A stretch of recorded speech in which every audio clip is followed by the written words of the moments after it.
कृतिकॉन।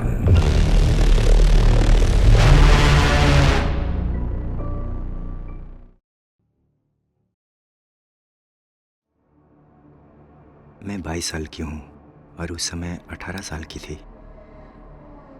मैं community college जाने के लिए अपने होम टाउन से लगभग 2 घंटे दूर नियरेस्ट सिटी में चली गई थी। मैं फाइन आर्ट्स में डिग्री लेने जा रही थी।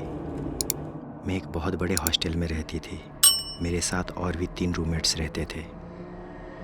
हॉस्टल कॉलेज के पीछे सिटी के पास था, जो एक स्टेक हाउस, नाइट क्लब और एक गैस स्टेशन के पीछे था। वो एरिया सिटी के पास एक तरह से खराब हिस्से में था, इसलिए मैं जब भी बाहर जाती थी, खासकर रात में, तो थोड़ा सतर्क रहने की कोशिश करती थी। एक रात मुझे जंक फूड खाने की इच्छा हो रही थी और मैं मूवी देखते समय खाने के लिए स्नैक्स लेना चाहती थी, इसलिए पास के गैस स्टेशन जाने का सोचा।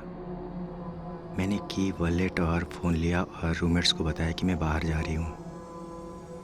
मैं बहुत पास रहती थी, इसलिए मैं जब भी चाहती थी पैदल जा सकती थी। हालांकि मैं नॉर्मली रात में वहाँ जाने से बचती थी, क्योंकि ये सचमुच बहुत डरावनी वाइब्स देता था। मैं वहाँ पहुँची, मैंने दरवाज़ा खोला और अंदर चली गई। ये काफ़ी शांत था, सिवाय एक आदमी के जो पीछे खड़ा था। काउंटर पर बैठी लड़की अपने फ़ोन स्क्रॉल कर रही थी। मैंने अपनी चीज़ों को देखना शुरू कर दिया। हालांकि जैसे जैसे मैं पीछे जाती गई, मुझे एक तरह की बड़बड़ाहट सुनाई देने लगी। वो आदमी खुद से ही बड़बड़ा रहा था और बहुत बकवास कर रहा था। मैंने इस पर ज़्यादा ध्यान नहीं दिया और मैं चीज़ों को देखने लगी जिसे मैं खरीदना चाहती थी। कुछ मिनट बीत गए और जब मैं खरीदारी कर रही थी, तो जिस आदमी को मैंने पीछे देखा था, वो अचानक चिल्लाने लगा। अब तो वो हर सेकंड में बेकार की बातें कर रहा था और चिल्ला रहा था। वो और ज़्यादा गुस्से में होता दिख रहा था। वो आदमी टहल रहा था और अपने हाथ हिला रहा था। मैं वहीं खड़ी रह गई। इस आदमी से पूरी तरह से डर गई थी। मुझे पता नहीं था कि क्या करूं। मुझे यकीन नहीं हो रहा था कि आदमी नशे में है या पागल है।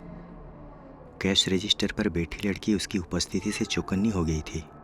हमने आंखें मिलाई और वो भी मेरी तरह से डरी हुई लग रही थी। मैं समझ नहीं पा रही थी कि मुझे पुलिस को बुलाना चाहिए या नहीं। मैं शांत रहने की कोशिश कर रही थी ताकि उसे अपनी उपस्थिति के बारे में सतर्क न करूं, क्योंकि मुझे पता नहीं था वो क्या करना चाहता है। कुछ और मिनट बीत गए और ये आदमी फिर से चिल्लाने और चीखने लगा। वो सामने नहीं आया, कुछ चीज़ों को ठोकर मारकर गिराया और फिर स्टोर से चला गया। मैंने रात के अंधेरे में उस आदमी को जाते हुए देखा। मेरा दिल मेरे सीने में जोर से धड़क रहा था। मुझे सचमुच लगा था कि मैं इस पागल आदमी के हमले का शिकार होने वाली थी। शुक्र है कि वो बहुत ज़्यादा नुकसान पहुंचाए बिना ही चला गया था। मैं पेमेंट की और कुछ एक्स्ट्रा कैश भी दी, क्योंकि मुझे बुरा लगा। मेरा मतलब है कि उसे जो भी पेमेंट मिलते होंगे वो सफिशिएंट नहीं होंगे, क्योंकि उसे उस पागल आदमी जैसे लोगों को भी हैंडल करना पड़ता है। मैं बस हेल्प करना चाहती थी। मेरी कहानी का यही एंड है।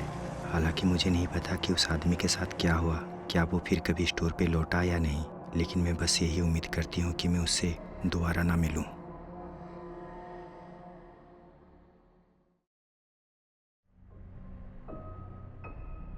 मैं 24 साल का हूँ और मेरा नाम मील है। ये 2 साल पहले की बात है, जब मैं 21 साल का था। मुझे याद है क्योंकि दिसंबर में मेरे बर्थडे के तुरंत बाद की बात है। बाहर बहुत ठंड थी और ज़मीन पर बर्फ़ थी, क्योंकि हमारे एरिया से स्नोस्टॉर्म गुजरा था। मैं अपने पेरेंट्स के साथ रहता था। मेरी माँ को बर्फ़ में गाड़ी चलाना पसंद नहीं, इसलिए मुझे कहा कि गैस स्टेशन तक जाने के लिए। उनको उनके लिए और पिताजी के लिए सिगरेट लेने जाना था। मैं तुरंत रेडी हो गया, क्योंकि मैं कुछ नहीं कर रहा था। मैं चाबियाँ ली और उनके साथ चल पड़ा। उस रात ठंडी हवा मेरे चेहरे पर तेज़ लग रही थी। टेम्परेचर कम से कम टेंस के आसपास रहा होगा। बर्फ़ के कारण रोड फिसलन भरा बन गया था।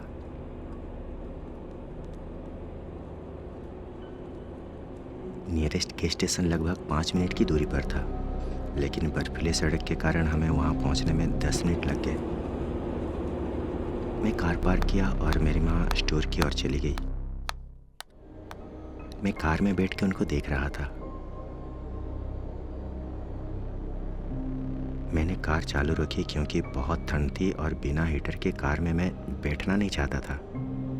मैं माँ का इंतज़ार करते हुए फ़ोन पर कुछ देख रहा था। मैंने उन्हें स्टोर के पास पहुँचते हुए देखा। तभी एक काले रंग का ट्रक मेरी कार के ठीक बगल में आके रुका। मुझे ये थोड़ा अजीब लगा क्योंकि पार्किंग लॉट पूरा खाली होते हुए भी मेरे कार के बगल में ट्रक पार्क करना कोई मतलब नहीं बनता था। फिर मुझे लगा एंटीडोर पास होने के कारण ऐसे किए होंगे।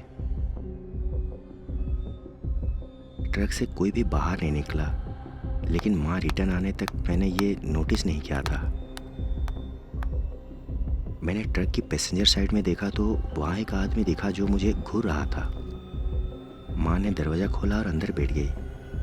फिर उन्होंने मुझसे पूछा कि क्या देख रहा है। मैंने उन्हें बताया कि ट्रक काफ़ी टाइम हो गया आए हुए, लेकिन कोई बाहर नहीं निकला। माँ ने सोचा कि शायद वो किसी का इंतज़ार करते होंगे, लेकिन जब मैंने कहा पैसेंजर सीट वाला हमारी ओर घूरे जा रहा है तो उन्हें समझ में आ गया कि मैं इतना क्यों डरा हुआ हूँ। उन्होंने कहा कि मैं बस पैक कर लूँ और यहाँ से जाने के बाद टेंशन ख़त्म। जैसे ही मैंने रिवर्स गियर डाला और पीछे हटना शुरू किया, ट्रक का डोर झटके से खुला और मेरी कार में टकरा गया। डोर मेरे कार से टकराते ही एक लंबा हट्टा कट्टा आदमी बाहर निकला। टक्कर लगते ही मैंने ब्रेक लगाया। वो आदमी खड़ा होकर मेरी तरफ घूरने लगा। मुझे समझ नहीं आ रहा था कि मैं क्या करूं, क्योंकि मैं पहले कभी किसी दुर्घटना में नहीं पड़ा था। माँ मेरे बगल में बैठ के ये सब देख रही थी। वो आदमी मेरे कार तक आया और बस खड़ा हो गया। मैंने ग्लास थोड़ा नीचे किया और कहा कि सॉरी, मैंने पीछे हटते समय डोर खुलते हुए नहीं देखा था। एक पल के लिए उसने कुछ नहीं कहा। उसने बस कहा ग्लास थोड़ी और नीचे करो, मुझे ठीक से सुनाई नहीं दे रही है। मैं जानता था ये सच नहीं है, क्योंकि वो एरिया बहुत शांत थी और मैं धीमी आवाज में बात नहीं कर रहा था। मैंने उनसे कहा कि मैं इतना ही खोलूंगा क्योंकि बाहर बहुत ठंड है। वो आदमी बहुत गुस्सा हो गया और मुझे चिल्ला के ग्लास नीचे करने को कहने लगा। मैंने उसे फिर से नहीं कहा और चीजें यहीं से बिल्कुल खराब हो गई। वो अचानक मेरी खिड़की पे जोर से वार किया। मैं डर गया और ग्लास तुरंत ऊपर कर दिया। माँ चिल्ला के कहने लगी कि कार बैक करो और यहां से निकलो, लेकिन मुझे उस आदमी को टक्कर मारने का डर लग रहा था, क्योंकि वो अभी भी मेरे कार के बिल्कुल बगल में था। वो आदमी खिड़की पर जोर जोर से मारता रहा। ये वो पल था जब मुझे लगा कि अगर हम यहाँ से नहीं निकले तो ये आदमी जरूर हमें चोट पहुंचाएगा।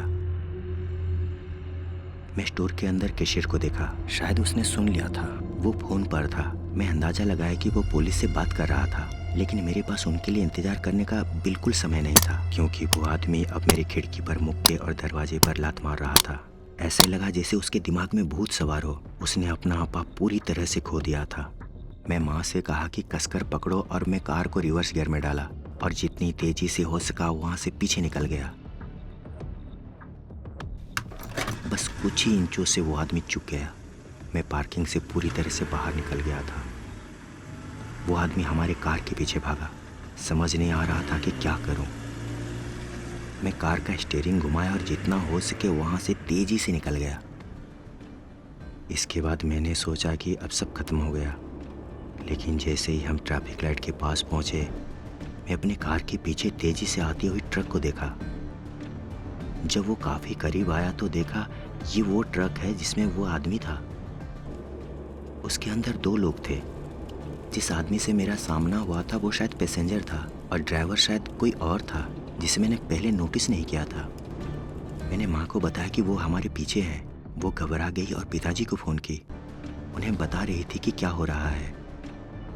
सड़क की कंडीशन को देखते हुए हम घर से सिर्फ 10 मिनट की दूरी पर थे, लेकिन मुझे पता था इनसे बच के और इतने कम समय में हम घर नहीं पहुंच सकते।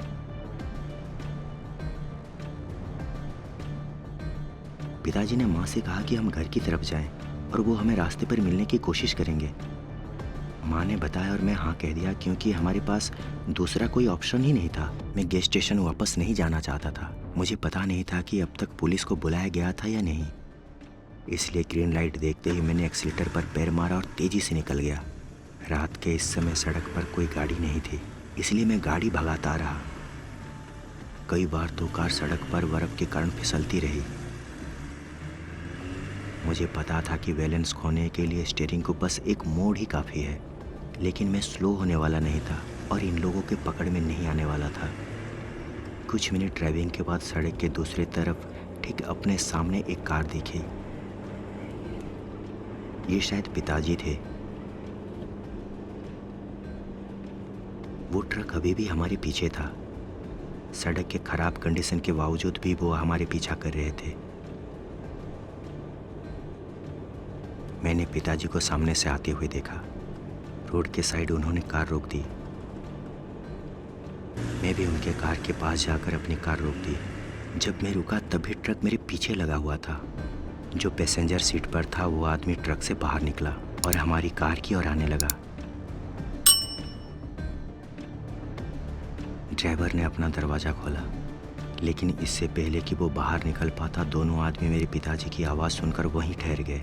मेरा सुझाव है कि तुम दोनों वापस अपनी गाड़ी में बैठ जाओ और यहाँ से चले जाओ, इससे पहले कि मैं तुम दोनों के सीने में गोली उतार दूँ। मैं देख सकता था कि मेरे पिताजी अपनी और हेडलाइट से निकलती रोशनी के बीच खड़े थे। उनकी 9mm पिस्तौल तैनी हुई थी और वो सीधे उस आदमी की तरफ बढ़ने लगे जो मेरी कार के ठीक बगल में खड़ा था। वो आदमी कुछ देर के लिए वहीं रुक गया। जैसे जैसे मेरे पिताजी उनकी ओर बढ़े, वो आदमी अपने ट्रक की ओर पीछे हट गया और कहा, आप लकी हैं क्योंकि आप सही टाइम पे पहुंचे। उसके बाद वो तेजी से पीछे हटे और दूसरी दिशा में चले गए। मेरे पिताजी खिड़की तक आए और हमसे पूछा कि क्या हम ठीक हैं। मैंने कहा हम ठीक हैं, बस डरे हुए हैं। थोड़ी देर बाद पिताजी कंफर्म करने के लिए हमारे साथ घर तक आए ताकि कोई हमारा पीछा ना करे। मुझे सचमुच कोई अंदाज़ा नहीं है कि उन आदमियों के इरादे क्या थे। मुझे बस इतना पता है कि अगर मैंने अपनी माँ और खुद को वहाँ से निकालने के लिए वैसा नहीं करता जैसे मैंने किया, तो मैं ये सोच कर भी डर जाता हूँ कि वे आदमी हमारे साथ क्या कर सकते थे। यहाँ अक्सर गोलीबारी होती थी और इलाके के आसपास की पार्किंग गंदी सुइयों से भरी हुई थी। शायद यहाँ डिटेक्शन करना बेवकूफ़ी था, लेकिन मुझे इसकी परवाह नहीं थी। मैं पहले भी यहाँ डिटेक्शन की थी और एक बूढ़े आदमी का साइकिल का एक पार्ट खोजने में मदद की थी। मैं मॉर्निंग 4:30 बजे वहाँ गया था। मेरे पास एक टूटा फूटा जंग लगा हुआ 1980 के बाउंटी हंटर मेटल डिटेक्टर था जो मेरे दादाजी ने मुझे दिया था और उन्हें ये रेडियो शेक से मिला था और मैंने इसे यूज करना शुरू कर दिया था। एक प्रकार के रेस्टर स्कैन पैटर्न में उस पर चलना शुरू किया। मुझे एंड में सिर्फ कोरोना कैप, पेनी और स्प्रिंकलर के हिस्से मिले और मुझे ऐसा लगा एक $1 कॉइन या रिंग हो सकता है, इसलिए मैंने खोदना शुरू किया। मैंने अपना डिटेक्टर नीचे रखा और एक बहुत बड़ा चाकू निकाला खोदने के लिए।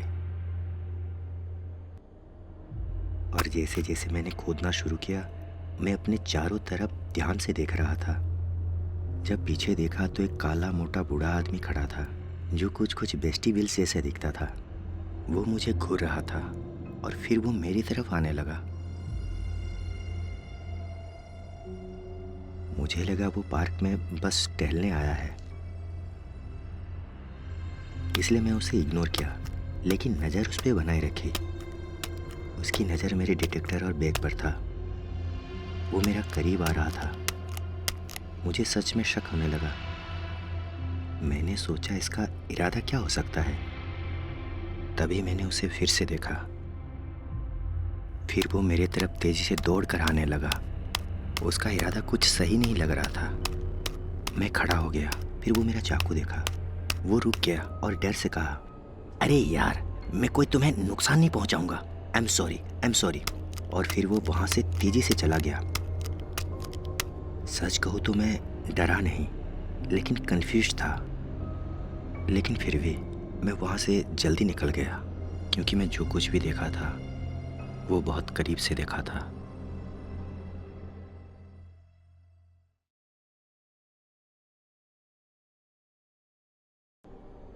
सालों पहले मैं अपने बॉयफ्रेंड का पीछा करने और उसके देश में पीएचडी करने चली गई थी। मैं इस जगह का नाम नहीं बताऊंगी, लेकिन ये समुंदर के पार है।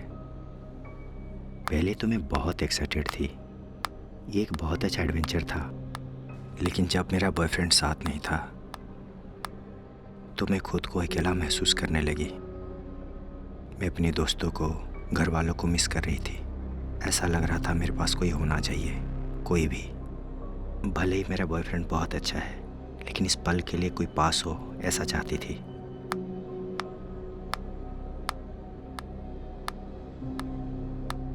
मैं बहुत ही सिंपल लड़की हूँ और अपने आसपास के लोगों में बेस्ट देखना पसंद है। ये कई बार प्रॉब्लम भी बना है, लेकिन ये कहानी शायद सबसे ख़राब एग्जाम्पल है कि इस क्लियर एटीट्यूड ने मुझे कहाँ पहुँचाया। मैं और मेरा बॉयफ्रेंड बीडीएसएम में है। हम इसे अकेले ही करते हैं और किसी भी प्रोग्राम्स या किसी भी चीज़ में पार्टिसिपेट नहीं करते। मेरा अपनी वेबसाइट पर अकाउंट है जहाँ मैं अपनी सेशन के लिए न्यू आइडियाज़ ढूंढती हूँ और शायद ही कभी फ़ोटोज़ पोस्ट करती हूँ। और कोई फेस नहीं, टैटू नहीं, ऐसा कुछ भी नहीं। कभी कभार मुझ में इंटरेस्ट रखने वाले ड्रोन्स द्वारा कांटेक्ट किया जाता था, लेकिन मैं क्लियरली बताती थी कि मैं फ्री नहीं हूँ। यूजुअली वही मुझे कॉपी पेस्ट मैसेजेस भेजते थे, इसलिए मैं उन्हें कभी कभार इग्नोर कर देती थी। मुझे काफ़ी बार पर्सनल मैसेजेस मिलते थे और मैं यही बताती थी कि मुझे बिल्कुल भी इंटरेस्ट नहीं है और मैं एक रिलेशनशिप में हूँ। और इस तरह से मेरी उससे कन्वर्सेशन स्टार्ट हुई। उसने ये नहीं पूछा कि क्या मेरे साथ फ्रेंडशिप करोगी। उसने बहुत क्यूरोसिटी के साथ पूछा कि बीडीएस में मेरी इंटरेस्ट कैसे हुई। वो मेरी निजी जीवन में इंटरेस्ट रखता था और अपना भी पर्सनल चीज़ें शेयर करता था। जैसे कि उसने मुझे बताया कि वो पुलिस में कैसे काम करता है और ड्रग्स कार्टेल को कैसे इन्वेस्टिगेशन करता है। उसने ये भी बताया कि वो शादीशुदा था और उसके बच्चे भी थे। इंटरेस्टिंग की बात यह थी कि हमारी कई हॉबी मिलते थे। उन हॉबीज़ के बारे में डिटेल्स में नहीं बताऊंगी, पर वो स्पेसिफिक टाइप के हैं। और इस फैक्ट के साथ बहुत लॉनली फील कर रही थी और मुझे लगा कि मैं उस पर ट्रस्ट कर सकती हूँ क्योंकि वो शादीशुदा था, उसके बच्चे थे। मैंने व्हाट्सएप पर मैसेज भेजना शुरू किया। मैं क्लियर करना चाहती हूँ कि मेरे बॉयफ्रेंड को पहले दिन से ही इसके बारे में पता था और व्हाट्सएप पर जाने से पहले हम लगभग 3 महीने तक इस वेबसाइट पर बात की थी। वो बहुत ही फ्रेंडली था और मेरी डेली लाइफ में इंटरेस्ट रखता था। वो अपने बच्चों और जिन जांचों पर वो काम कर रहा था उनकी तस्वीरें भेजा करता था। ये लगभग 3 महीने तक चला। फिर एक दिन उसने बताया कि मेरे रहने वाले शहर के पास एक सस्पेक्टेड का इंटरव्यू करना है और पूछा कि क्या हम कॉफ़ी के लिए मिल सकते हैं। मैं एग्री हो गई और हम पहली बार मिले। मेरा बॉयफ्रेंड कुछ हफ्तों के लिए फ्रेंड्स के साथ हाइकिंग पे गया था। मैंने उसे टेक्स्ट मैसेज भेजे, लेकिन उसके पास सिग्नल नहीं था। प्लस हमारे बीच काफ़ी ट्रस्टिंग रिलेशनशिप था। उसकी कई गर्लफ्रेंड्स थी और मैं भी अपने शहर में बहुत सारे लड़कों के साथ हैंग आउट करती थी। ये रियली हमारे लिए वियर्ड नहीं था, लेकिन ये पहली मुलाकात ऐसा लगा जैसे हम एक दूसरे को सालों से जानते हैं। और ऑनेस्टली कहूँ तो हमने शुरू से ही बहुत अच्छा टाइम स्पेंड किया था और मैं बहुत हैप्पी थी कि मुझे अपने कंट्री से दूर एक फ्रेंड मिल गया था। वो जानता था कि मुझे थ्रिलर पढ़ना और मर्डर इन्वेस्टिगेशन के वीडियो देखना बहुत पसंद है, इसलिए उसने मुझे अपना गियर, हथकड़ियाँ, सैम्पलिंग किट और भी रेस्ट्रिक्शन आदि दिखाए। उस पल मुझे अजीब नहीं लगा, लेकिन बाद में मुझे समझ आया कि उसका शो ऑफ करने का ये एक तरीका था। हालांकि जैसे जैसे रात बीतती गई, पास के बार से ड्रिंक्स लेने के बाद उसने मुझे एक दीवार से सटा दिया और मुझे किस कर लिया। मैं रियली में शॉक्ड हो गई और बड़ी मुश्किल से उसे खुद से दूर धकेल पाई। मैंने उसे बताया कि ये पूरी तरह से गलत है, वो शादीशुदा है और मैं एक रिश्ते में हूँ। उसने माफ़ी मांगी और उसने कहा कि उसे लगा हमारे बीच कुछ है, और मैंने कहा हाँ, इसे दोस्ती कहते हैं।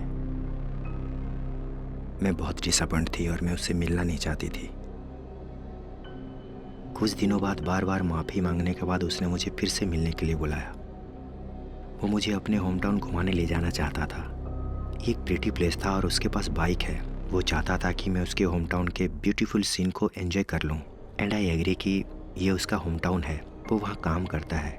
वो अपनी पत्नी और बच्चों के साथ वहाँ रहता है। आई एम श्योर मैं ठीक रहूँगी। इन शॉर्ट मैं फिर से ठीक नहीं थी। उसने मुझे एक पार्क के बीच में फोर्सफुली किस किया और गलत करने की कोशिश की। वो पार्क जहाँ वो एक पे अपने बच्चों को खेलने के लिए लाता था। मैंने उससे कहा कि वो बस मुझे वापस स्टेशन छोड़ दे।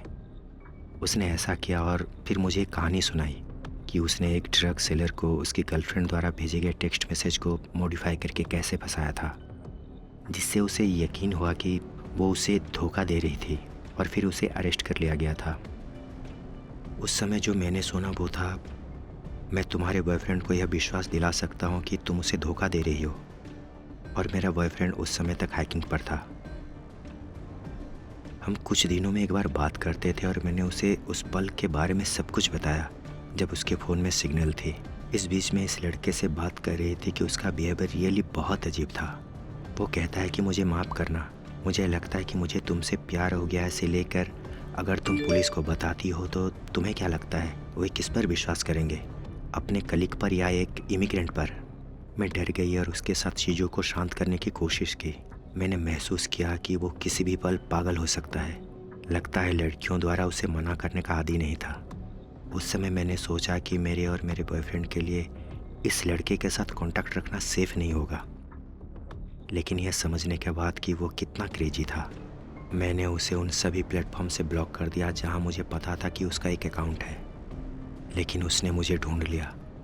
उसने मुझे मेरा पता भी भेजा और पूछा कि क्या मुझे शहर के उस खास हिस्से में रहना पसंद है, जबकि मैंने उसे अपना पता कभी नहीं दिया था। मुझे लगता है कि उसने मेरी जानकारी निकालने के लिए स्टेशन पर अपने कॉन्टैक्ट्स का इस्तेमाल किया होगा। वो एक बार मुझे मेरी नौकरी की जगह पर भी मिलने आया था। मैं इतनी डर गई थी कि मैंने ऐसा दिखाया कि सब कुछ ठीक है। मैंने उसे कहा कि मेरा बॉयफ्रेंड चाहता कि मैं उससे संबंध तोड़ लूँ, क्योंकि जो हुआ उससे वो नाराज़ था, जो कि सच था, और मैं भी उसे अपने लाइफ से बाहर करना चाहती थी। मुझे नहीं पता था कि अगर मैंने उसे बताया तो वो कैसे रिएक्ट करेगा, लेकिन इस आदमी ने मुझे फोर्स किया कि मैं उससे प्यार करूं। मैं उसके मिस्ट्रेस बन सकती हूं और मेरे बॉयफ्रेंड को ये पता नहीं चलेगा। उसने कहा कि वो मुझसे ऑब्सेस्ड है, मुझे पाना चाहता है, हम एक ग्रेट कपल कैसे बनेंगे, वो हमारे बच्चों का पिता कैसे बनेगा, और वो एक अच्छे हस्बैंड मटेरियल है, वो शारीरिक सुख अच्छे से दे सकता है। ऐसे बहुत कुछ बोल रहा था। मैंने मना कर दिया और उसे ब्लॉक कर दिया।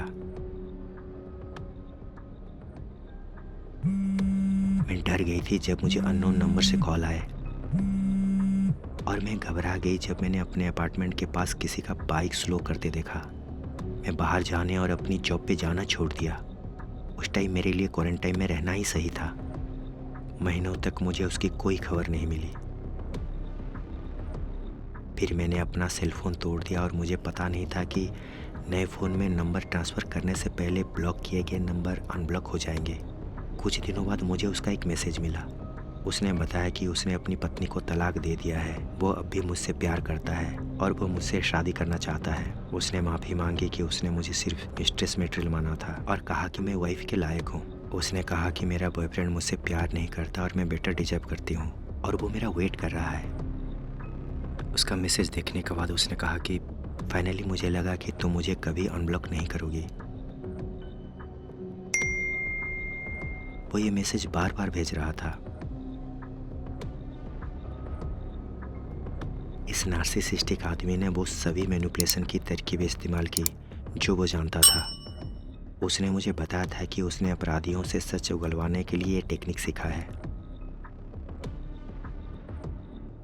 लकीली मैं पहले भी मैनिपुलेशन करने वाले पुरुषों को डेट कर चुकी थी और मुझे ये सब पता था। वो जो चाहता था उसे ना मिलने का आदी नहीं था।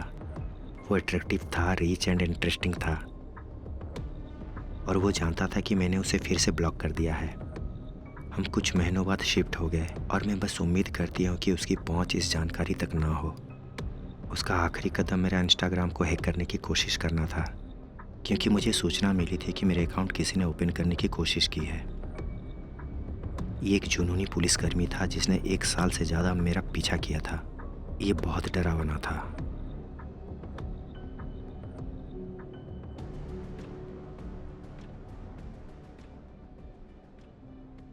मैं उस अपार्टमेंट में 1 साल से भी कम समय तक रही। ये कॉम्प्लेक्स का ईस्ट में ग्राउंड फ्लोर पर 1 BHK का अपार्टमेंट था। बहुत ही पुराना बिल्डिंग जिसमें सस्ते कॉलिन थे। ये ऐसी जगह थी जहाँ पड़ोसी छींकने से भी आपको सुनाई दे। फिर भी मुझे लगता है ये काफ़ी पीसफुल है। मैक्सिमम किराएदार अधेड़ उम्र के थे। कभी कभी वेंट्स के जरिए चिल्लाने की आवाज़ सुनाई देती या लेट नाइट पार्टी जो हंगामे की ओर बढ़ रही हो, लेकिन ऐसा बहुत कम होता था। शायद 6 महीने में पुलिस 2 बार ही आई होगी, और दोनों ही बार ऐसा नहीं लगा कि कुछ बड़ा हुआ है। मैं हमेशा अपने आप में ही रहती थी। लंबे समय तक काम करती, घर जाती, खाना खाती, टीवी देखती और सो जाती। मुझे शोर शराबा पसंद नहीं, लेकिन मैं इससे भी ज़्यादा शोर शराबी जगह पर रह चुकी थी। ये अपार्टमेंट मेरे लिए सेफ था, ये घर मेरे लिए बहुत ही सूटेबल था, लेकिन तब तक जब तक कि फ्लिन यहाँ रहने नहीं आया।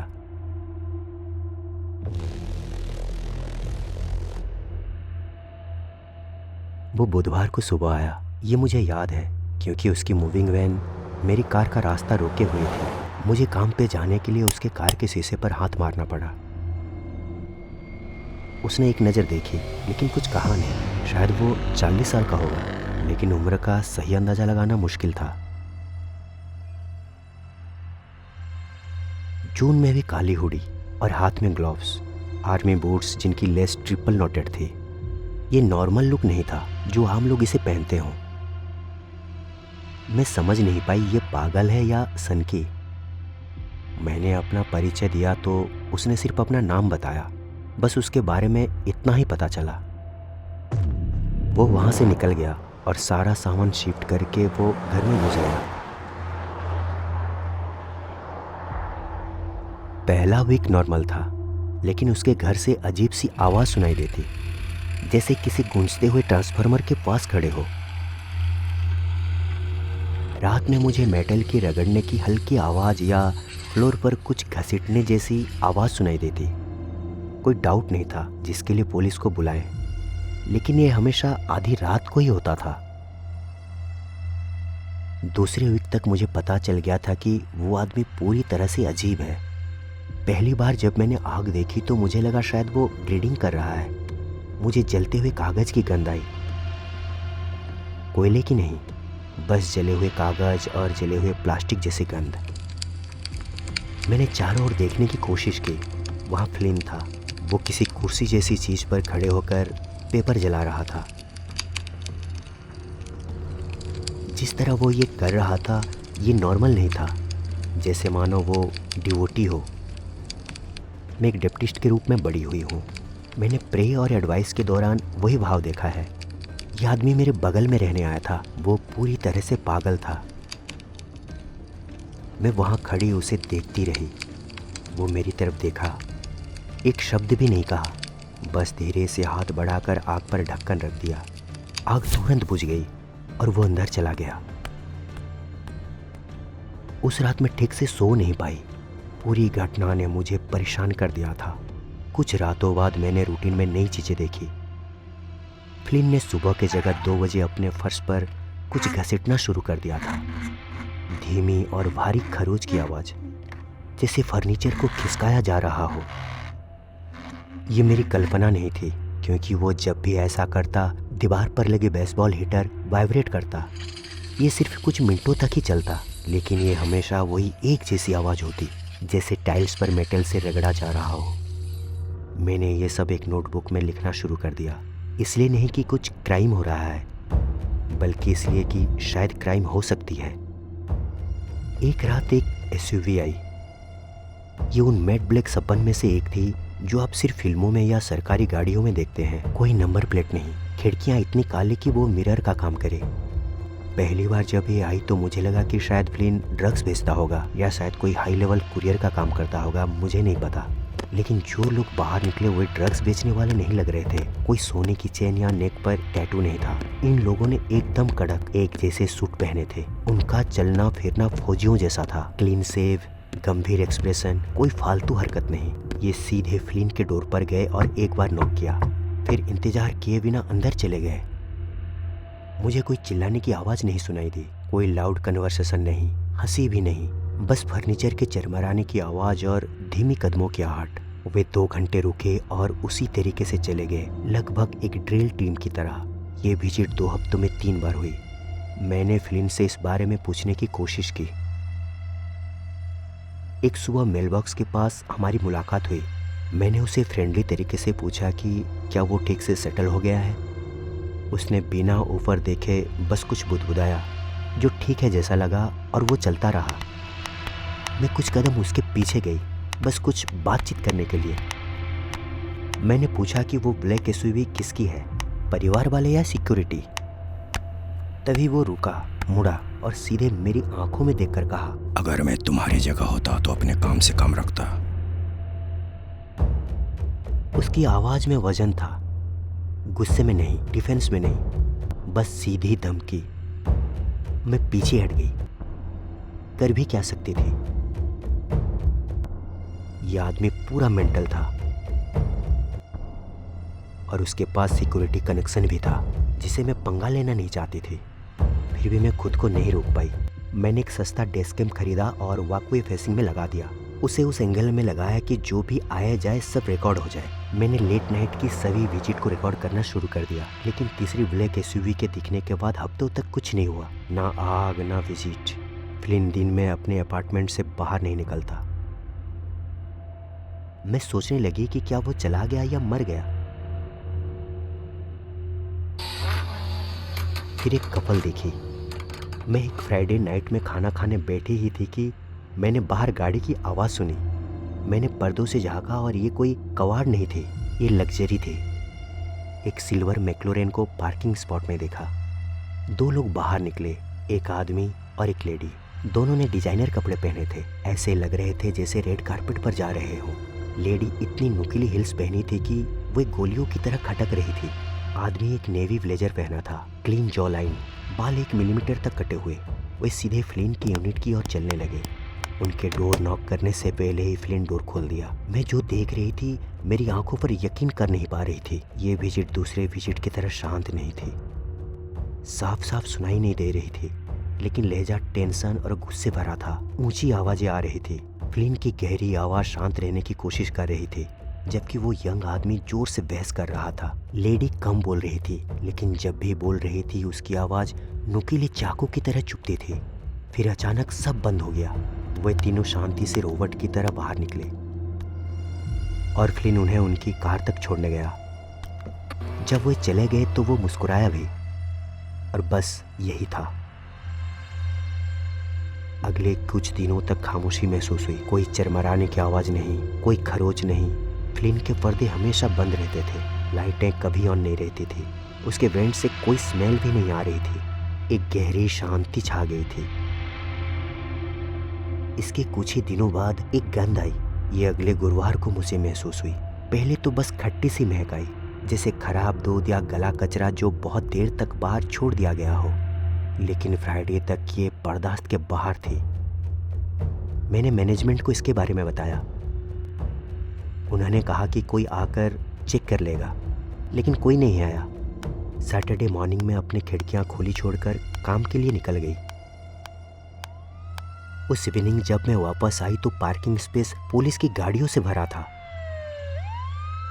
2 क्रूसर, एक काली यूनिट और एक एम्बुलेंस। फ्लिन के डोर पर येलो टिप लगे थे, जैसे क्राइम सीन पर लगाए जाते हैं। वहाँ एक आदमी भी था जिसे मैंने उस रात देखा था। उन काले सूट वाले आदमियों में से एक। वो एक तरफ बस खड़ा था, अपने हाथ बांधे पुलिस को काम करते हुए देख रहा था। मैं पार्किंग से दूर खड़ी थी। एक अधिकारी मेरे पास आया। वो बहुत लंबा था, शायद वो 40 साल का होगा। वो टायर्ड लग रहा था। मैंने पूछा, क्या हो रहा है? उसने कहा, यूनिट में कोई मर गया है। तुम पड़ोस में रहती हो? मैंने कहा, हाँ। वो मेरे बगल में रहता था। मुझे पूरे हफ्ते बहुत गंदी बदबू आ रही थी। अधिकारी ने कहा, ठीक है। शायद वो डेड बॉडी था। वो तब से मर चुका था और हम भी आईडी चेक कर रहे हैं। मैंने सब कुछ बताना शुरू कर दिया। आग, एसयूवी, विजिट, स्पोर्ट्स कार में कपल, आधी रात को घसीटने की आवाज़। अधिकारी ने कुछ नोट्स लिखे, बीच बीच में सर हिलाते रहे, लेकिन वो ये सुन के सरप्राइज नहीं हुआ। उसने कहा, हम इसे हत्या के रूप में नहीं देख रहे हैं। फोर्सफुली एंट्री के कोई निशान नहीं, कोई एक्सटर्नल इंजरी नहीं। उनका मानना था कि ये नॉर्मल था। मैं शायद कंफ्यूज लग रही थी, क्योंकि उन्होंने आधा कंधा उचका कर कहा, ऐसी चीज़ें होती है, अजीब आदमी, अजीब जिंदगी का मतलब हमेशा ये नहीं होता कि कोई गड़बड़ है। मैंने देखा कि उन्होंने बॉडी बैग को जिप किया और उसे एम्बुलेंस में लोड किया। उस रात में अपने लिविंग रूम में लाइट ऑफ करके बैठी थी, अपनी यूनिट और फ्लिन के यूनिट के बीच की उस पतली दीवार को घूर रही थी। मैंने जो कुछ भी देखा था, जो कुछ भी सुना था, उसके बारे में सोचती रही और बस एक डिटेल पर वापस आती रही जो मैंने नहीं बताया। वो कपल के जाने के बाद मुझे फ्लिन के स्लाइडिंग डोर से कुछ अजीब चीज की झलक मिली थी। बस एक चमक या एक रिफ्लेक्शन। शायद ये फर्श से जुड़ी एक मेटल की टेबल जैसी लग रही थी जिस पर हेवी लेदर के स्ट्रिप्स लगे हुए थे। ये पहले वहां नहीं थे। किसी अपार्टमेंट में ऐसी कोई चीज होगी। अगले मंडे तक उन्होंने फ्लिन की यूनिट को खाली कर दिया। कोई मीडिया कवरेज नहीं, बस ग्लोव्स वाले शांत आदमी। मैनेजमेंट ने कोई नोटिस नहीं भेजा। मुझे बस पता चला कि वो ऑफिशियली चला गया था। एक सफाई टीम आया और जगह को पूरी तरह से साफ कर दिया। कॉलिन उखाड़ दिया, पर्दे खींच लिए, फ्रिज भी खाली कर दिया। मैं पूरे समय अपने पर्दे के पीछे से देखती रही। किसी ने उस मेटल की टेबल को नहीं लिया। ये वहीं रही, कमरे के ठीक बीचों बीच, एक तिरपाल से ढकी हुई। जब क्रू लंच के लिए गया तो मैं नीचे गई और आंगन के डोर से झांकी। जो स्ट्रिप्स मैंने देखी थी वे लेदर की नहीं थे, वो मोटे कैनवास के थे, आर्मी सरप्लस स्टाइल। बकल्स के आसपास गहरी रंग, उसके नीचे फर्श पर निशान जैसे बार बार घसीटने से बनी खरोच जैसी, उस तरह की जो सिर्फ फर्नीचर के टुकड़े से नहीं मिलती। फ्लिन इस अपार्टमेंट में मर गया था ये तो मैं जानती थी, लेकिन पता नहीं ये नॉर्मल नहीं लग रहा था।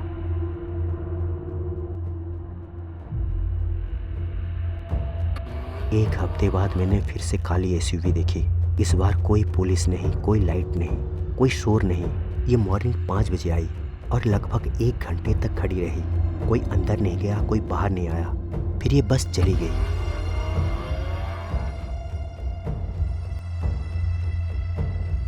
मैंने इंटरनेट पर फ्लिन को सर्च की, लेकिन मैं उसका सरनेम भी नहीं जानती थी। मैंने पब्लिक रिकॉर्ड देखे, कुछ गिरफ्तारी रिपोर्ट देखी, यहाँ तक कि कुछ काउंटी डेथ रिकॉर्ड भी निकाले। कुछ नहीं। ऐसा था जैसे ये आदमी एग्जिस्ट ही नहीं करता। यूनिट महीनों तक खाली रही। फिर एक यंग कपल आए। उन्होंने आंगन पर लाइटें लगाई, हॉस्पिटल से एक बच्चा घर ले आए, पौधों को पानी दिया। अच्छे लोग, फ्रेंडली। लेकिन कभी कभी नाइट में जब वे डोर खुला छोड़ देते तो मुझे दीवार के पार से वही आवाज़ सुनाई देती। मैं खुद से पूछती हूँ, वो बेखबर परिवार किस चीज़ के ऊपर रह रहा है।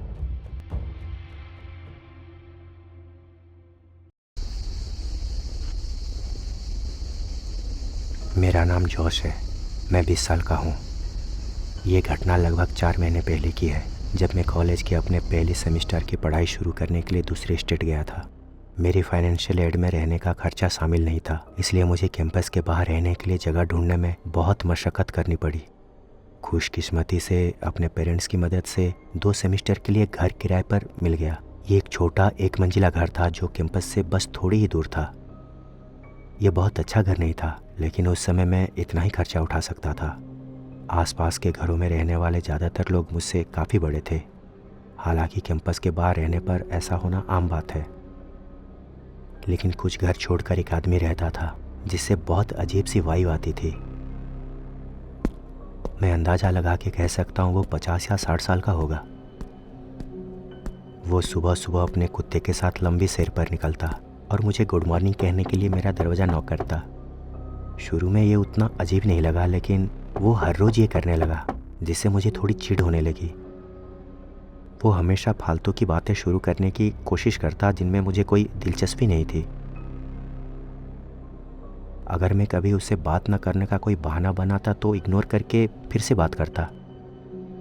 हद तो तब हो गई जब मैंने उससे कहा कि मुझे क्लास के लिए देर हो रही है और वो मेरे साथ कैंपस तक चला गया। वो सिर्फ मेरा पीछा तभी छोड़ता था जब मैं कोई बिल्डिंग में घुस जाता था। मैंने उसे दूर करने के लिए रूखे जवाब देता तो वो और भी ज़्यादा बात करता। मैं तेज चलता तो वो भी तेज चलने लगता। ये सब अच्छे खासे 2 हफ्तों तक चला। एक दिन सुबह मैंने उसे पोलाइटली कहा कि मुझे अकेला छोड़ दो, मुझे कॉलेज जाना होता है। ऐसा लगा वो समझ गया, लेकिन उसने मुझे निराशा भरी नज़रों से देखा। मुझे बुरा लगा, लेकिन मैं ये सबसे चिढ़ गया था। मुझे याद है एक पड़ोसी ने बताया था कि उसे पर्सनालिटी डिसऑर्डर है, लेकिन वो कभी कोई हिंसा नहीं किया है। मैंने पूछा कि वो सिर्फ मेरे साथ ही ऐसा क्यों करता है। उसने कहा मुझे क्या पता, आप प्रॉपर्टी मैनेजर से पूछो। हफ्ते बीत गए, मैंने उसे नहीं देखा, ना ही मैंने उसे कुत्ते के साथ बाहर जाते हुए देखा। मुझे थोड़ा अजीब लगा, लेकिन मैंने यह सोचकर टाल दिया कि शायद वो समझ गया। वह हफ्ते मेरे लिए नॉर्मल थे और मैं पढ़ाई पर ध्यान दे रहा था, दोस्तों के साथ घूम फिर रहा था। जिंदगी नॉर्मल रूप से चलती रही। फिर एक दिन कुछ ऐसा हुआ जिसकी मैंने उम्मीद नहीं की थी। मैं अपने कमरे में अपने मिड टर्म की पढ़ाई कर रहा था, तभी मुझे अपनी खिड़की पर किसी छोटी चीज़ के टकराने की आवाज़ सुनाई दी। पर्दे ढके हुए थे इसलिए मैं देख नहीं पाया। 10 सेकंड बाद मुझे फिर से वही आवाज़ सुनाई दी। ये एक छोटा पत्थर था जो मेरी खिड़की से टकरा रहा था। मैं उठा, पर्दे खोले तो देखा कि वो आदमी बाहर एक मूर्ति की तरह चुपचाप खड़ा था। ये अपने आप में काफ़ी अजीब था। वो फुटपाथ पर नहीं था, बल्कि घर की ड्राइववे पर था। काफ़ी देर हो चुकी थी, मुझे नींद आ रही थी। मैंने बस अपने पर्दे बंद करके उसे इग्नोर कर दिया, हालांकि मैं अंदर से बहुत डरा हुआ था। मैंने सारी लाइटें बंद कर दी, घर का डोर विंडोज बंद किया ताकि वो अंदर ना आ सके। अगली सुबह मैंने धीरे से सामने का डोर खोला, ये देखने के लिए कि वो अभी भी बाहर है या नहीं। जब रास्ता साफ देखा तो मैं तेज़ी से कैंपस की तरफ भागा। पीछे मुड़कर देख रहा था कि कोई मेरा पीछा तो नहीं कर रहा है। मैं अपनी क्लास में गया, कुछ दोस्तों के साथ घूमा और शाम होते होते घर वापस आ गया। और कुछ ऐसा देखा जिसकी मुझे उम्मीद नहीं थी। मैंने घर के बाहर 3 या 4 पुलिस की गाड़ियाँ और एक एम्बुलेंस खड़ी देखी। उनकी लाइटें रेडियो की आवाज़ के ऊपर से चमक रही थी। मैंने एक आदमी को स्ट्रेचर पर लिटाकर एम्बुलेंस में डालते हुए देखा, जिसे मैंने पहले कभी नहीं देखा था। फिर मैंने पुलिस को अपने उस डरावने पड़ोसी को हथकड़ी लगाकर एक पुलिस की गाड़ी में बिठाते हुए देखा। जब मैंने पूछा कि क्या हो रहा है, तो उन्होंने बताया कि जिसे चोट लगी थी वो मीटर रीडर था। मैं इस बारे में पूरी तरह से भूल गया था, क्योंकि मैं मीटर रीडर से सिर्फ एक बार मिला था, जब मैं यहाँ रहने आया था। कानून के अनुसार एक मीटर रीडर घर में कभी भी घुस सकता है, आप घर में हों या ना हों। उसके पास मेरे घर की चाबियाँ थी और वो बेसमेंट में मीटर चेक करने के लिए पिछले दरवाजे से घुसा था। बेसमेंट में मेरा पड़ोसी उसका इंतज़ार कर रहा था। इसने मेरे किचन से चाकू उठाकर उसके कंधे में घोंप दिया। वो मेरे घर में इसलिए था क्योंकि शायद वो मेरा इंतज़ार कर रहा था। उसने ज़रूर मीटर रीडर को गलती से हमला किया होगा। मैं सुन के दंग रह गया जब मुझे ये पता चला कि किसी आदमी ने उस पागल आदमी को मेरे घर में घुसते हुए देख लिया था और पुलिस को फ़ोन कर दिया था। कुछ दिनों बाद मुझे कैंपस के बाहर एक दूसरी जगह पर शिफ्ट कर दिया गया। मेरे पेरेंट्स ने जो भी पैसे दिए थे वो वापस मिल गए। मैं कुछ सालों में ग्रेजुएट होने वाला हूँ, लेकिन मुझे कॉलेज की ज़रूर याद आएगी। मैं उम्मीद करता हूँ कि मुझे दोबारा कभी ऐसी किसी चीज़ का सामना ना करना पड़े।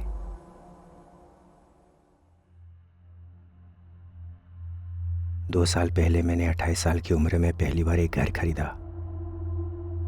आप कह सकते हैं ये मेरा पहला इन्वेस्टमेंट था। मुझे खुद पर इससे ज़्यादा गर्व हो ही नहीं सकता था। मैं बड़ी बड़ी सेलिब्रिटीज़, सोशल मीडिया इन्फ्लुएंसर और इस तरह के लोगों के लिए एंटरटेनमेंट इंडस्ट्री में काम करता था, इसलिए मैं अच्छा खासा पैसा कमा लेता था। मेरे ज़्यादातर पड़ोसी अच्छे थे, कुछ के बच्चे थे, कुछ के नहीं, और वे ज़्यादातर अपने आप में ही रहते थे। घर में बस मैं और मेरा कुत्ता माइलो थे।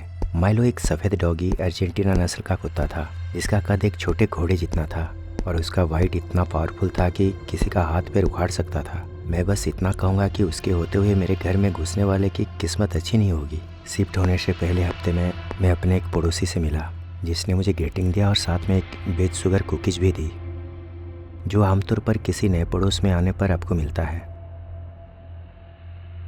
उसने अपना नाम ब्रेंडा बताया और कहा वो सड़क के उस पार रहती है और मुझसे मिलकर अच्छा लगा। वो एक प्यारी सी बूढ़ी औरत थी जिसका दिल बहुत अच्छा था। ब्रेंडा ने बताया कि उसकी कुकीज़ घर की बनी हुई है और ये उसकी अपनी रेसिपी है। हैरानी की बात यह है कि मुझे गेहूं के आटे से एलर्जी थी, लेकिन मैं उन्हें मना नहीं कर पाया। मैं इसे किचन के काउंटर पर रख दिया और सोच ही रहा था कि मुझे ये फेंक देना चाहिए या किसी ज़रूरतमंद को दे देना चाहिए। मैंने अपना सारा सामान शिफ्ट कर दिया था। मैंने अपने बचपन के कुछ दोस्तों को बियर के साथ मौज करने के लिए घर पे बुलाया था। रात के 9 बज चुके थे। मुझे अगली सुबह काम पर जाना था। मुझे पता था कि मेरे दोस्त ज़्यादा देर नहीं रुकेंगे। जब वे आए तो हमने टीवी पर एक फुटबॉल का मैच देखा, डिनर किया और बस मज़े किए। हम सब आपस में बातें कर रहे थे, हाथों में बियर लिए खूब मज़े कर रहे थे। तभी मैंने देखा कि माइलो एक अजीब सी पोजीशन में मुझे घूर रहा है। मैंने मजाक में उससे पूछा क्या हुआ, और उसने हल्की सी कराहट के साथ जवाब दिया और वापस लेट गया। तभी मुझे समझ आ गया कि कुछ गड़बड़ है। माइलो मेरे पास लगभग 5 साल से था। मैंने एक बार भी उसे ऐसा बर्ताव करते नहीं देखा था। अब मैं जाहिर तौर पर कोई एक्सपर्ट तो नहीं हूँ, लेकिन ऐसा लग रहा था जैसे उसका रवैया हर मिनट बदल रहा हो। एक मिनट वो खुश होता और अगले ही पल वो दुखी हो जाता। उसके अगले मिनट बिल्कुल गुस्से में। वो पूरा बदल गया था। मेरे एक दोस्त की गर्लफ्रेंड जो जानवरों की डॉक्टर थी, मैंने उसे बताया कि क्या हो रहा है। उसने तुरंत पूछना शुरू कर दिया कि क्या मैंने उसे ऐसा कुछ खिलाया जो उसे नहीं खाना चाहिए, या कोई मेडिसिन। मैं नहीं कहने वाला था, तभी मुझे टेबल पर रखी कुकीज़ के बारे में याद आया। और सच में मुझे प्लास्टिक की प्लेट के साथ आधी दर्जन कुकीज़ बिखरी हुई मिली। जब मैं नहीं देख रहा था तब माइलो ने ज़रूर मेरे स्पेशल ट्रीट का मज़ा लिया होगा। मैंने अब तक इस पर ध्यान नहीं दिया था। मेरे 2 दोस्तों को जाना पड़ा, जबकि एक दोस्त ने माइलो को डॉक्टर के पास ले जाने में मेरी मदद की। जब हम वहाँ पहुँचे तो वो बस मरने ही वाला था। डॉक्टर ने बताया कि ये सीरियस है, ये नॉर्मल नहीं है। उन्होंने उस पर कुछ टेस्ट किए और जो उन्हें मिला उसने उन्हें अंदर तक हिला दिया। माइलो के सिस्टम में ब्रेडिफेकम के हाई ट्रेसेज पाए गए। ये खतरनाक जहर है जिसका इस्तेमाल चूहों को मारने के लिए किया जाता है।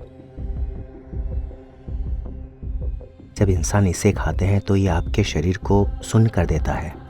हल्के फुल्के लक्षणों से शुरू होता है, लेकिन धीरे धीरे कुछ घंटों बाद बढ़ जाता है। हमें पता चल गया था कि इसे कुकीज़ के अंदर मिलाया गया था। पुलिस ने मुझसे कुकीज़ देने वाली महिला के बारे में जानकारी ले ली और पूरे पड़ोस की तलाशी के बाद वो कहीं नहीं मिली। सच कहूँ तो मुझे ये भी पता नहीं था कि वो पड़ोस में रहती भी या नहीं। उसने मुझे क्यों निशाना बनाया और उसने कुकीज में चूहे का जहर क्यों डाला, ये अभी भी स्पष्ट नहीं है। शुक्र है माइलो बच गया और आज भी वो मेरा सबसे खुशमिजाज साथी है। मेरी शादी हो गई है और अभी हमारा पहला बच्चा हुआ है जो माइलो को बहुत प्यार करता है। मैं उन सब की अच्छे से ध्यान रखता हूँ।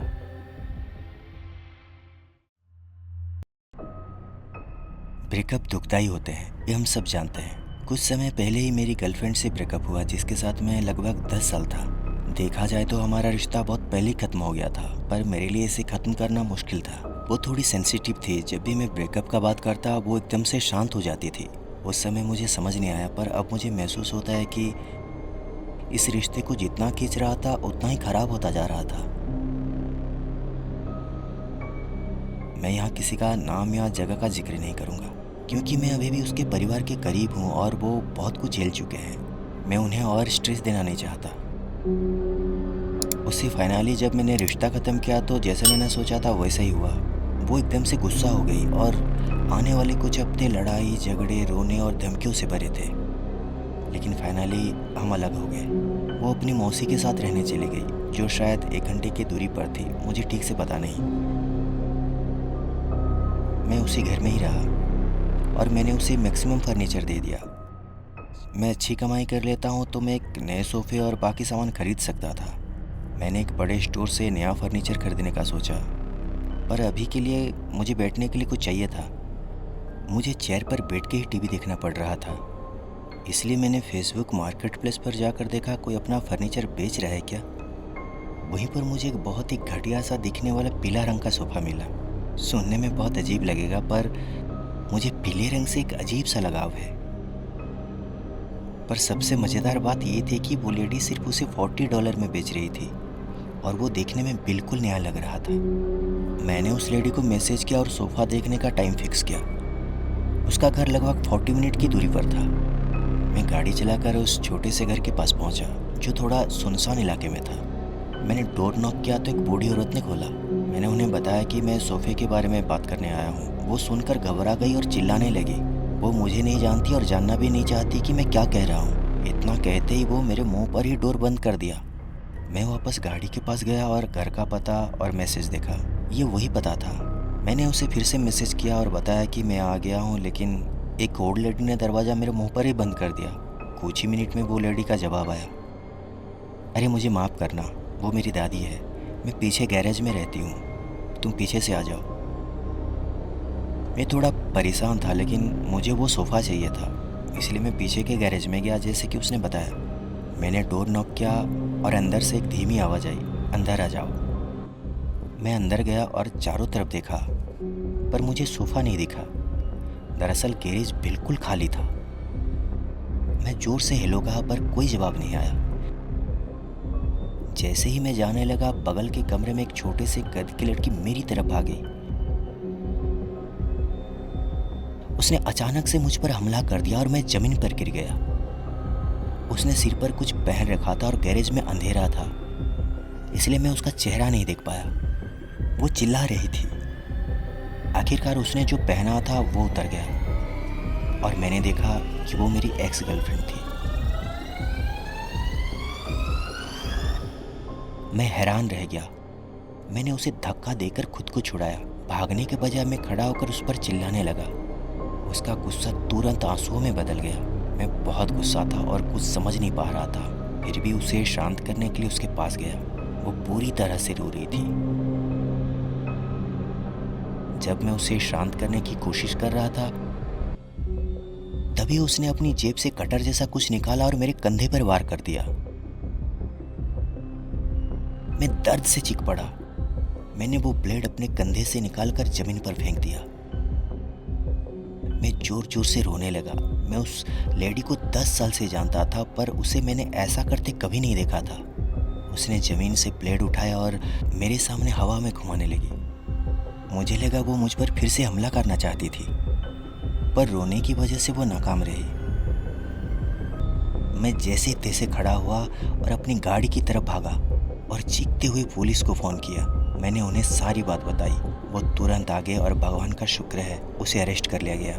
मुझ पर हमला होना डरावना था, लेकिन जिसे मैंने प्यार किया था उसे पुलिस के साथ जाते हुए देखना भी बहुत दर्दनाक था।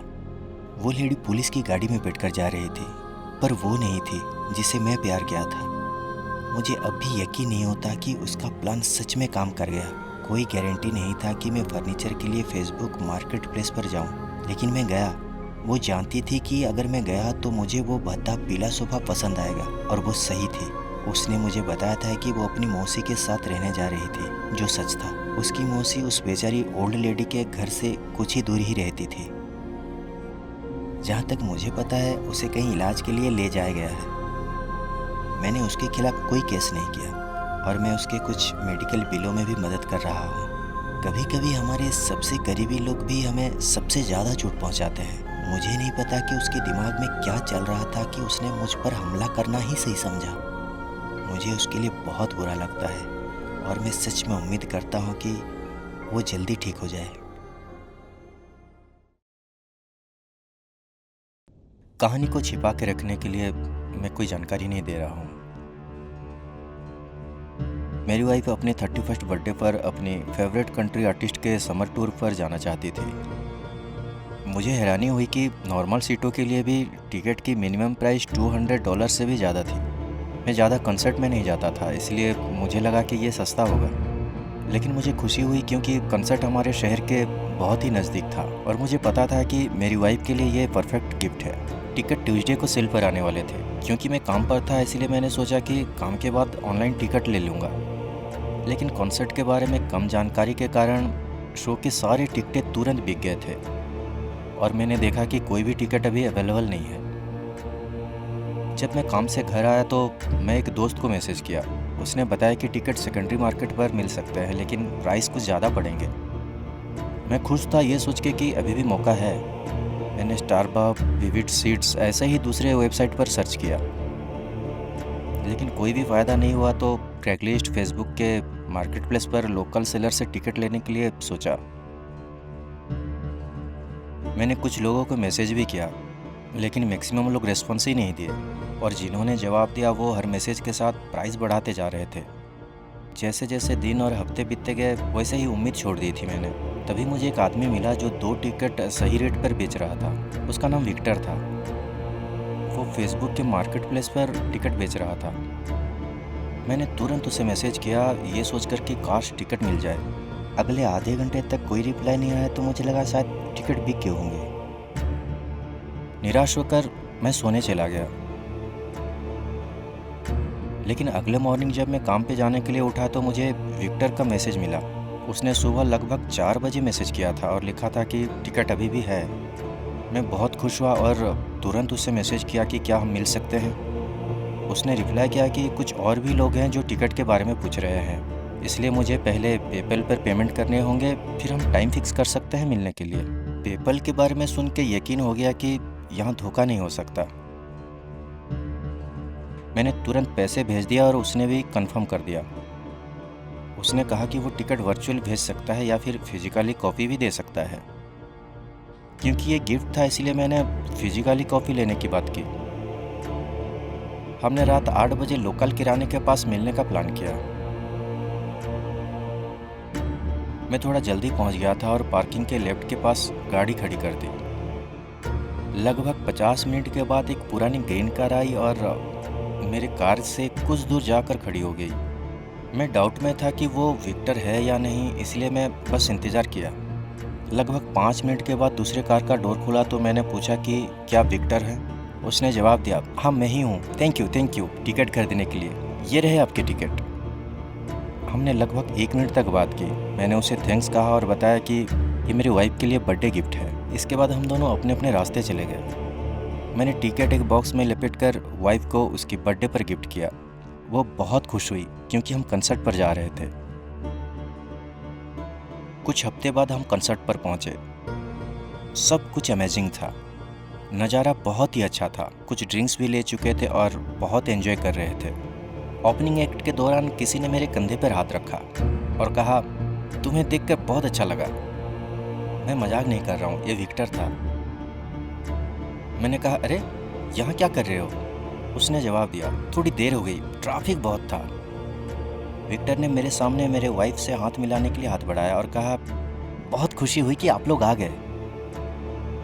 मेरी वाइफ ने तुरंत कुछ नहीं कहा, लेकिन हेलो कहने के बाद उसने मुझे एक तरफ खींचा और पूछा, ये कौन है? मैंने कहा, ये वही है जिससे मैंने टिकट खरीदा था। मुझे नहीं पता ये यहाँ होगा। मुझे लगा वो सिर्फ टिकट बेच रहा है। विक्टर देखने में अच्छा इंसान लग रहा था, इसलिए मुझे उसका बगल में बैठने के लिए कोई दिक्कत नहीं थी, क्योंकि मेरी वाइफ मेरी दाएं ओर बैठी थी और विक्टर बाएं ओर। लेकिन रात भर उसकी कुछ बातें मुझे बहुत अजीब लगी। वो ऐसा बिहेव कर रहा था मानो हम सब यहाँ मिल के प्लान बना के आए हैं और ये हम दोस्तों का एक ग्रुप है। मैं पोलाइटली हर बार उसके सवाल का जवाब देने का कोशिश कर रहा था, लेकिन कुछ मौके ऐसे भी थे मैं उसे इग्नोर करके अपनी वाइफ की तरफ देख रहा था। जब विक्टर कहता है कि मैं बहुत खुश हूँ क्योंकि हम सब साथ आए हैं, तो मैं एक हल्की सी मुस्कान दे के सिर हिला देता। ये तो सच है कि विक्टर के साथ कुछ गड़बड़ थी, पर मेरी वाइफ बहुत खुश थी और मेरे लिए ये सबसे ज़रूरी था। जैसे ही कंसर्ट ख़त्म होने वाला था, विक्टर हम दोनों की तरफ झुका और बोला, आगे क्या? आज रात के लिए क्या प्लान है?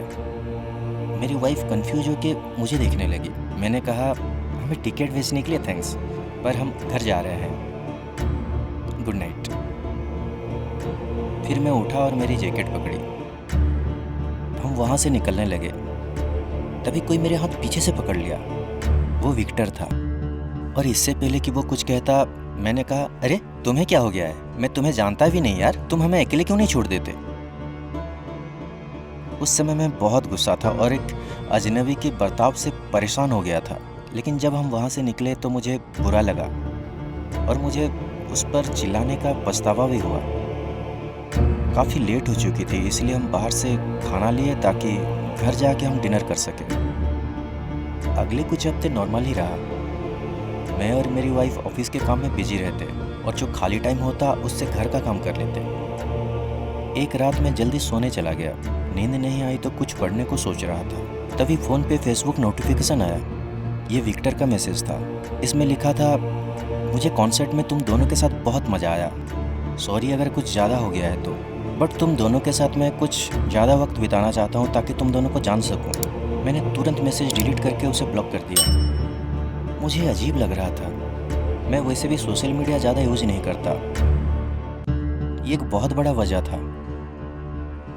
उस मैसेज ने मुझे परेशान कर दिया था और अगले कुछ दिनों तक मेरे ब्रेन में घूमता रहा, लेकिन फिर धीरे धीरे मेरे दिमाग से निकलने लगा। कॉन्सर्ट के लगभग 6-7 हफ्ते बाद मैं और मेरी पत्नी फ़ोन चला रहे थे। तभी हमारा डॉगी ज़ोर ज़ोर से भौंकने लगा क्योंकि कोई डोर पर ज़ोर ज़ोर से नॉक कर रहा था। मेरे कुछ रिलेटिव्स के अलावा हमारा घर कोई नहीं आता क्योंकि हमारा बूढ़ा डॉगी अर्ची नए लोगों को पसंद नहीं करता। मैंने वाइफ से कहा कि तुम यहीं रुको, मैं गैरेज होकर देखता हूँ कि बाहर कौन है। मैं गैरेज खोला और फ्रंट डोर की ओर बढ़ने लगा। मेरा दिल बैठ गया। मैंने देखा कि वो फेसबुक मार्केट प्लेस वाला अजीब आदमी विक्टर था। मेरे मुंह से कोई वर्ड्स नहीं निकल रहे थे, लेकिन फाइनली जैसे तैसे कुछ कहा। तुम यहाँ क्या कर रहे हो? वो कुछ ऐसे रिप्लाई किया, मुझे पता है, मुझे बिना बताए नहीं आना चाहिए, लेकिन अगले हफ्ते के शो की टिकट मेरे पास है। मुझे लगा कि तुम और तुम्हारी वाइफ जाना चाहोगे।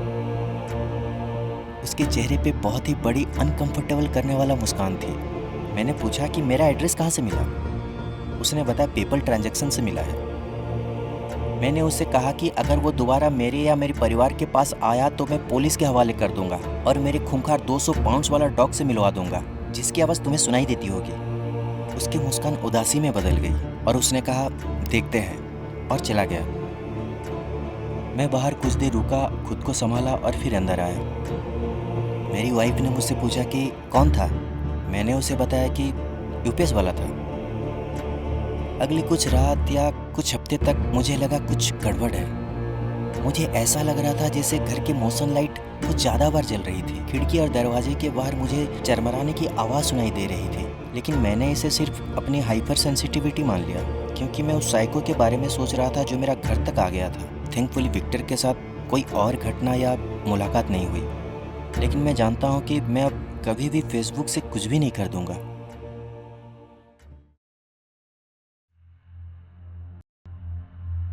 पिछले साल मैंने अपनी pool table Facebook market place पर बेची थी और वैसे भी मैं इसका यूज नहीं करता था। ये बहुत सारी जगह घेर रखी थी और मुझे इसे छुटकारा चाहिए था। मैंने इसे फेसबुक मार्केट प्लेस पर काफ़ी हाई प्राइस में लिस्ट किया। मुझे इसे बेचने की कोई जल्दी नहीं थी, लेकिन मैं इसके लिए अच्छी प्राइस चाहता था। ये बहुत ज़्यादा ऊंची कीमत नहीं थी, लेकिन कोई कोशिश करता तो उससे कम दाम में बेहतर पूल टेबल मिल सकती थी। इसे लिस्ट करने के बाद किसी ने इसे दिलचस्पी नहीं दिखाई। कुछ हफ्तों बाद मुझे इसके बारे में पहला मैसेज आया। जिम नाम का एक आदमी था, उसने मुझे बताया कि वो पूल टेबल खरीदना चाहता है। हमने थोड़ी देर तक मैसेज में बात की, फिर जिम के आने का टाइम फिक्स किया। मुझे सच में उम्मीद नहीं था कि ये प्राइस पर बिकेगी। मैंने सोचा था कि जिम मेरे घर आने पर मोलभाव करेगा। मैंने अपने दिमाग में एक प्राइस फिक्स कर रखी थी जिस पर मैं उसे बेच सकूं। जिम काम के बाद इवनिंग 6 बजे मेरे घर आया। मैंने उसे अंदर आने दिया और उसे बेसमेंट में ले गया जहां पूल टेबल रखी थी। उसने कुछ मिनट तक उसे देखा और फिर उसे खरीदने के लिए राजी हो गया। मैंने देखा कि उसने पूरी लिस्ट की गई प्राइस के हिसाब से पूरे पैसे निकाले और मुझे दे दिए। मैं हैरान था, पर उन पैसों को पाकर बहुत खुश भी था। मैंने जिम से कहा कि अब यह उसकी है और मैंने इसे ट्रक में रखने में मदद करूँगा। खुशकिस्मती से उसके पास एक बड़ी पिकअप ट्रक थी और वो पूल टेबल उसमें आसानी से फिट हो जाती। पूल टेबल को उसकी ट्रक में रखना थोड़ा मुश्किल था, लेकिन हमने कर दिया। इसके बाद वो चला गया। मुझे मिली प्राइस से मैं बहुत खुश था। उसके लगभग 2 हफ्ते बाद मुझे जिम का एक मैसेज मिला। उसने मुझे कहा कि उसे लगता है उसे धोखा दिया गया है और वो इससे बेटर डील पा सकता था। 1 हफ्ते से ज़्यादा टाइम हो चुका था, इसलिए मैं टेबल वापस लेने वाला तो नहीं था। मैंने उसे कहा कि 1 हफ्ते से ज़्यादा हो गया और डील फिक्स हो चुका है। इस बात से जिम खुश नहीं था। उसने मुझसे थोड़ी देर तक बहस की और मुझसे कुछ पैसे वापस मांगे, लेकिन मैंने मना कर दिया। मुझे उसे कुछ भी वापस नहीं करना था।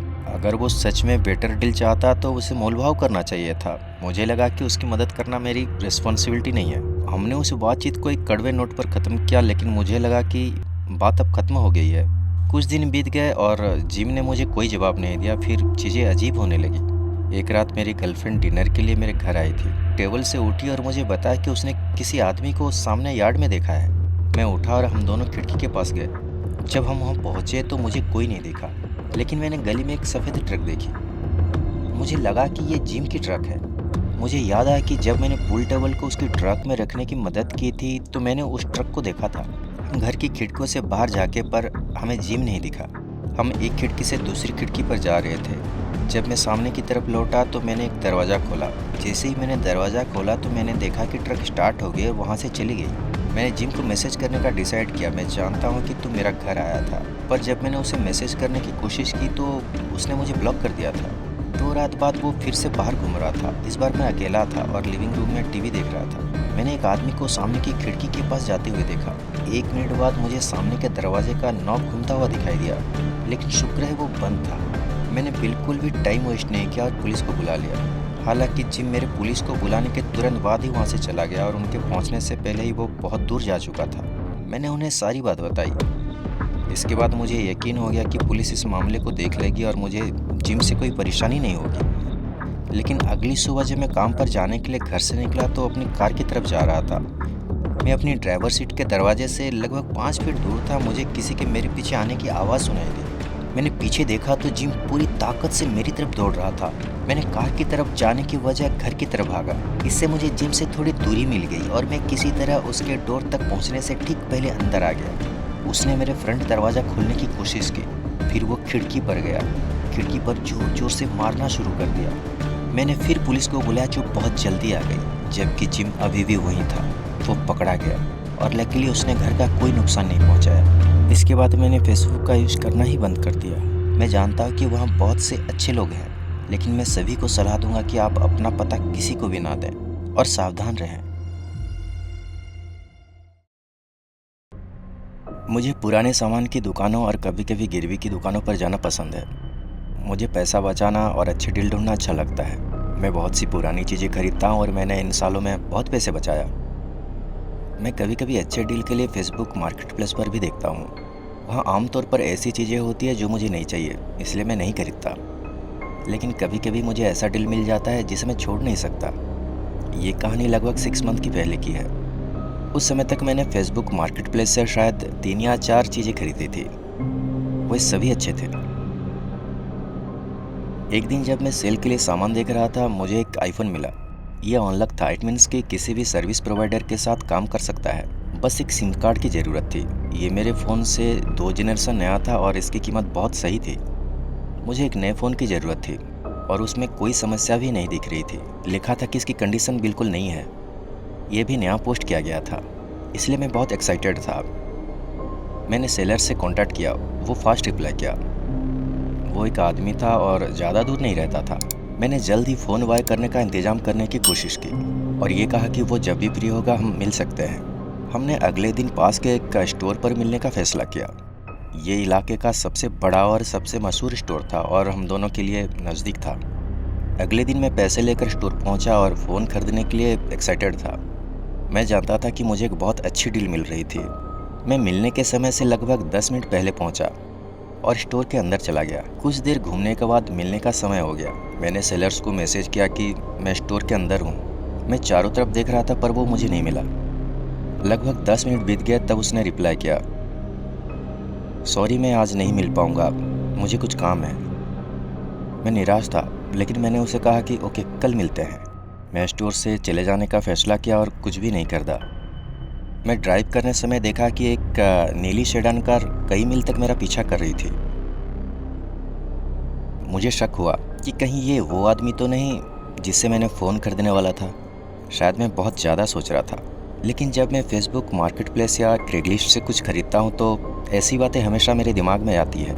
मैं ये तो नहीं बता सकता कि मेरे पीछे कौन था, लेकिन वो आदमी लग रहा था। मैं नहीं चाहता कि वो मेरा घर तक पीछा करे, इसलिए मैंने गाड़ी किनारे रोक दी। ये रोड थोड़ी बिजी थी। पहले तो मेरे पीछे वाली कार रुकने लगी, लेकिन जब मैं पूरी तरह रुक गया तो वो वापस सड़क पर आया और तेज़ी से मेरे पास से निकल गया। जब वो गुजरा तो मैं कार के अंदर से देखने की कोशिश की, लेकिन ठीक से देख नहीं पाया। कार के निकल जाने के बाद मैं वेट किया और आंखों से ओझल होते हुए कार को देखा। उसके बाद मैं घर जाने लगा। घर पहुंचने के बाद मैं खिड़की से बाहर देखा, मुझे वही कार दिखी। वो सड़क पर बहुत धीरे धीरे चल रही थी। मैं नीचे झुक गया, ताकि वो मुझे ना दिख पाए। कार मेरे घर के पास से गुजरी। लगभग 1 मिनट के बाद मैंने उसे दूसरी दिशा से वापस आते हुए देखा। वो मेरे घर पर नहीं रुकी, लेकिन वो बहुत धीरे धीरे चल रही थी। मुझे लग रहा था कि उस आदमी को मेरा सही एड्रेस पता नहीं था। इसके बाद मैंने फेसबुक पर उस सेलर को ब्लॉक कर दिया। मुझे अब वो फ़ोन खरीदने की कोई दिलचस्पी नहीं थी। आज तक मुझे पता नहीं चला कि ये वही आदमी था, लेकिन मुझे लगता है कि वो फेसबुक वाला सेलर ही था। मुझे नहीं लगता कि उसे सही एड्रेस पता था, लेकिन गली का एड्रेस पता कर लिया था। खैर, मुझे बताते हुए खुशी हो रही है कि अब पिछले साल से सब ठीक है। पिछले साल मैं फेसबुक मार्केट प्लेस पर एक पुरानी कॉफ़ी टेबल बेच रहा था। मैं इसके लिए $40 मांग रहा था। इसकी कंडीशन अच्छी थी, लेकिन कुछ खास नहीं थी।